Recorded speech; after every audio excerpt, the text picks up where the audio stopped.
Welcome to Renewed and Radiant for women over 40 who are ready to own their power, prioritize their wellness, and design a life they love. I'm your host, Elsa Martin, and I'm here for the real, raw conversations that we all crave. Whether we're talking healing, hormones, purpose, or pleasure, nothing is off the table. So grab your tea, your journal, or just your earbuds, and let's dive into the empowered, vibrant life that is waiting for you, because your next chapter starts now. All right, I am pumped today for our guest. This lady, I actually met her at a mastermind. So, if you're meeting somebody at a mastermind, this is going to be good, right? She is also on a ranch, but in Montana. So I was like, this is a great fit for all of us here. So I want to introduce you to my friend, Danielle Diede. Now, I have to read her credentials because she has a lot. So she is an ACE certified and NASM certified personal trainer. She's an online trainer. She's a nutrition certified specialist. She's a mom and living and working on a ranch with her husband and two boys in rural Montana. She's been in personal and online training for 10 years. And in that time, she's worked with like over 200 women. So she's got lots of experience, the majority of those being moms, which is really cool. And she's so passionate about helping women and moms, especially, just from having lived through so many highs and lows of her life, which I'm excited that she's going to share some of her journey with us today of battling depression, having babies, feeling alone and lost. So she knows a lot of this stems from stress, but it always becomes better when she's feeling her best physically and mentally, and mainly through keeping her body moving and keeping in touch with her purpose with God. I am so happy to welcome Danielle Diede. Thanks for being here, Danielle. Oh gosh, thank you so much for asking me, Elsa. I'm very honored. I'm so excited about this. Danielle, obviously you have such a passion to help women, and I know that this stems from your own journey. So will you please share with us, just share the raw, the good story, the details of why you're doing what you're doing now? Yes, I have always had this passion for lifting and just working out and trying to be healthier.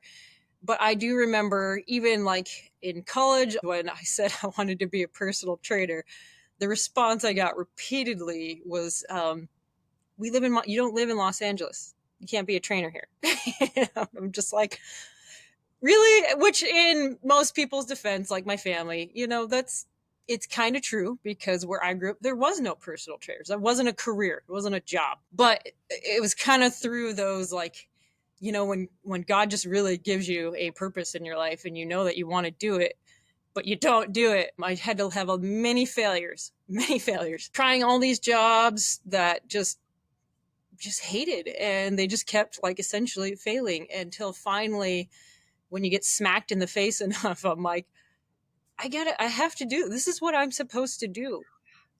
And finally, just it was hard. It was really hard. I had a good job with insurance, all the things. Um, and I quit and started personally training and teaching classes. And I had to work from literally like 5 a.m. to like 7:30 p.m. for the first couple years. So that's one of those things where I don't ever discourage people from living their dreams, but just know that, I didn't have a plan B. I had to go all in.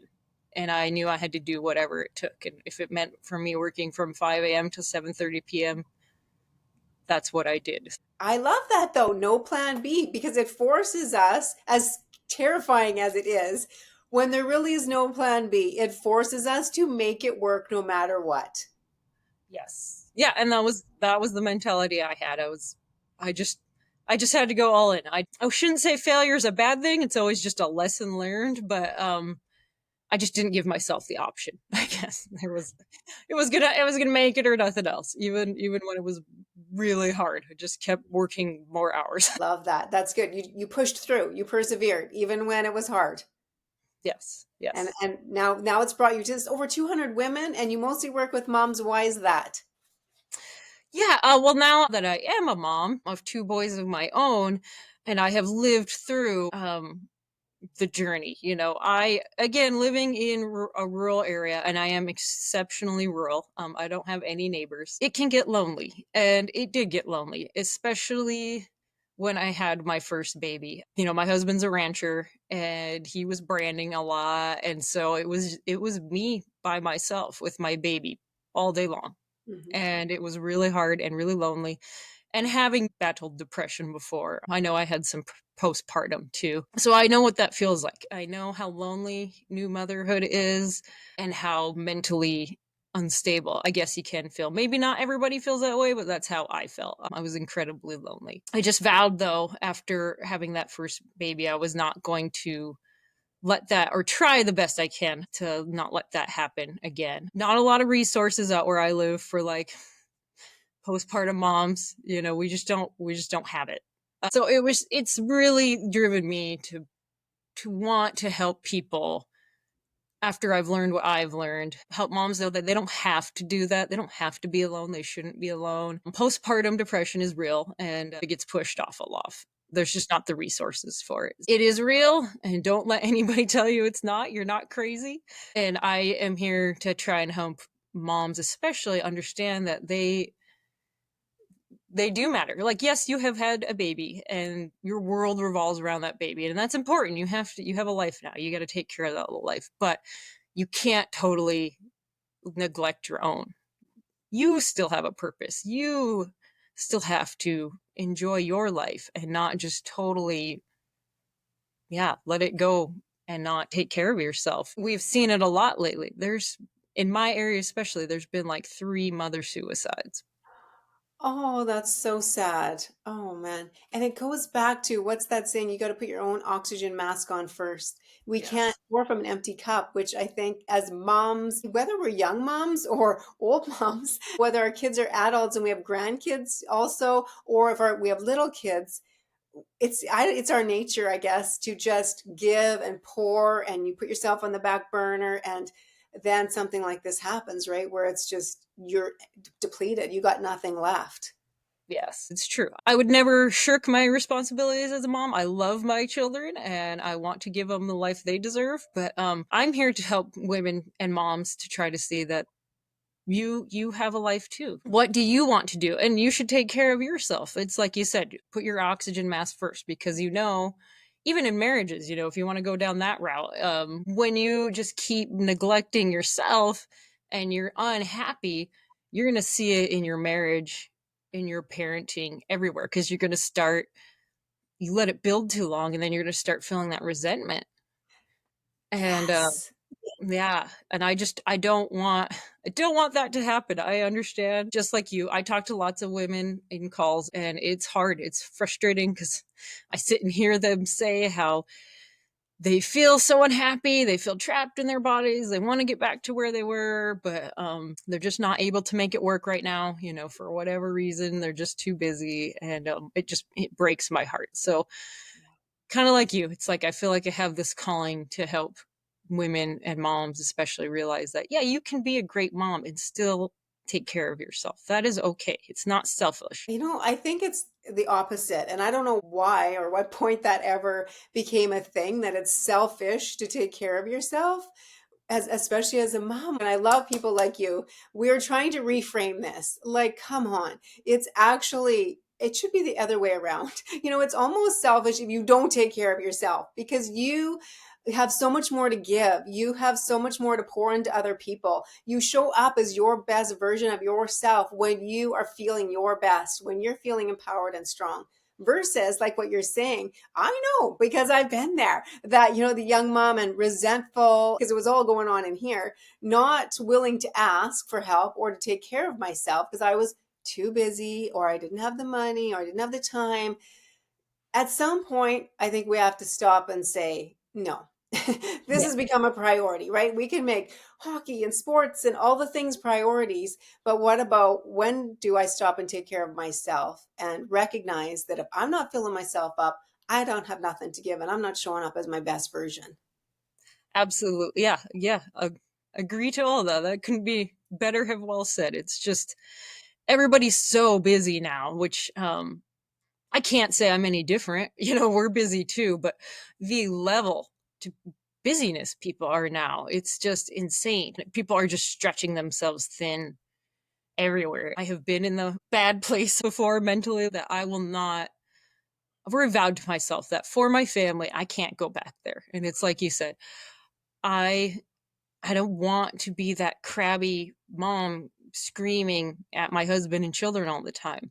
So I have to take care of myself so that mentally I can let go of some of the stress, try to be calm. I need workouts for my stress levels. Absolutely. It's not even an option. On the days I don't want to work out, I just remember I'm like, how crabby am I going to be if I don't work out? And I know I'm going to be crabby. So I just do it.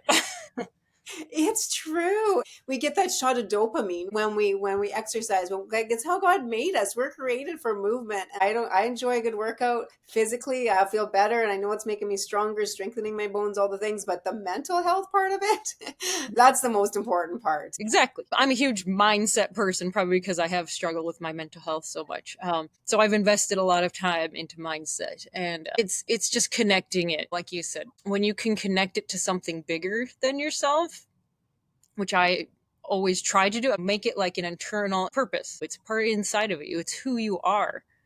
It's not just something you do. I connect my health to my faith, to God.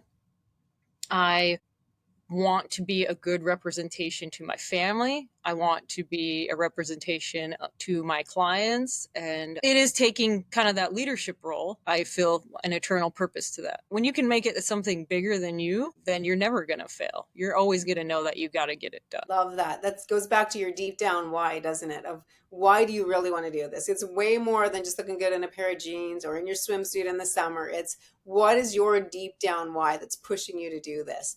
That's going to keep you going on the days when you don't feel like it. Right. Yeah.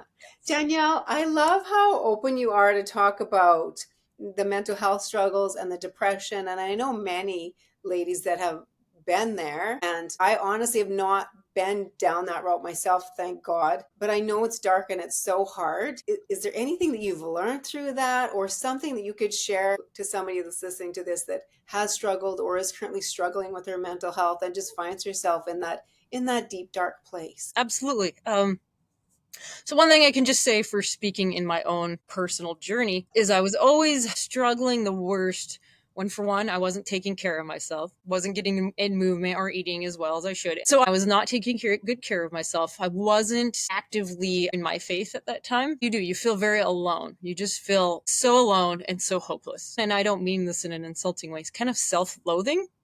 Okay. You get into this self-loathing mindset where you just feel bad for yourself. And when you start making life less about you and your problems, and for me, it was like slapped in my face by watching my dad have to go through a cancer battle. I'm saying this so hopefully you guys don't wait to that moment. Hopefully we can help you get out of there before that happens. That really did help because it was all of a sudden like maybe life isn't, my life isn't so bad.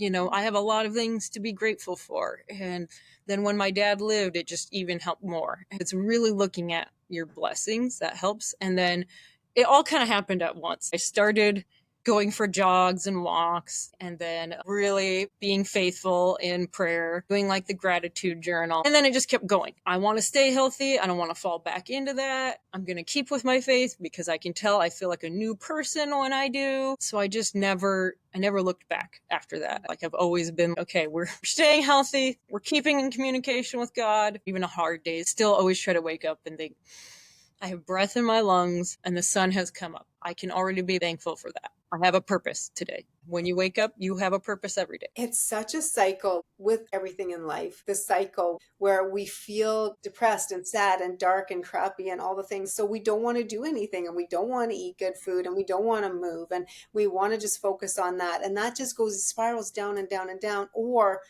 at some point we have to be brave and take the step off of that hamster wheel, and then we start going the other direction. Like you said, you start with walks, you start with a jog, a little bit of gratitude every day, and pretty soon that builds and builds and builds, and then all of a sudden you're going the good way and things are progressing in that way instead. It's that I feel like it's the hard part is that transition, stopping this cycle and making that conscious effort. Absolutely. I finally realized that I was in a pity party for myself and just realizing that things could be worse. It's just making that conscious decision and recognizing, and also you have to realize that yeah, you only get one chance at this life. So are you going to live it being scared, letting people's opinions control you, or are you going to start just taking control of your own behavior, and control your own thoughts? Exactly. Like what you did when they said, you can't be a trainer. We're not in LA. What are you doing? You could have let that stop you, right? But you made a decision. No, I'm going to do it. Even if it had to slap you on the side of the head to get you to do it. You made the decision. I'm doing it. What I love about these conversations is that it's our journey that can help us to help other people. You can relate to young moms that have been in that situation. You know what that feels like. And so you've used that now to do what you know is going to help, which is physical fitness, eating clean, healthy food. It helped you and it's proven to help. So now you're using that to help other ladies design the life that they love. I was in a very hopeless spot, and getting my health back gave me so much of my life back. I love how you're empowering women. That concept, you belong and don't worry about the opinions of other people. You're a perfect example of that. You wouldn't be doing what you are, and you wouldn't be able to help hundreds and hundreds of women if you had been too concerned about what other people said and chose not to go for what you knew you're supposed to do. I'm sure you know as well as I. Everything's scary at first, but if you keep up with it, one day it'll be the normal. You won't even have to think about it. That's so good. Okay, I'm going to say my takeaways, not worrying about the opinions of other people. Don't let the opinions of other people stop you, no matter whether it's going to the gym or whether it's writing a book or it's starting a business or it's talking to someone. Don't let the opinions of other people stop you. And on the other side of that is we think that other people are thinking bad things about us. They're not even thinking about us. They're thinking about themselves. And then also no plan B. I love that. Go all in. When we go all in, whether we're deciding we're going to get healthy, we're going to lose the weight, whatever it is, go all in. Say there is no plan B. I'm doing it and I'm going for it. When you feel like everybody else is against you, I get it. But you can do it if you are determined. Danielle, what is one simple action that a lady listening could do to start her on that trajectory of designing the life she loves? I would say the biggest thing that has helped me is to look 10 years down the road and think, okay, what woman do I want to be? What do I want her to be doing? What do I want her to be wearing? How do I want her to walk into a room?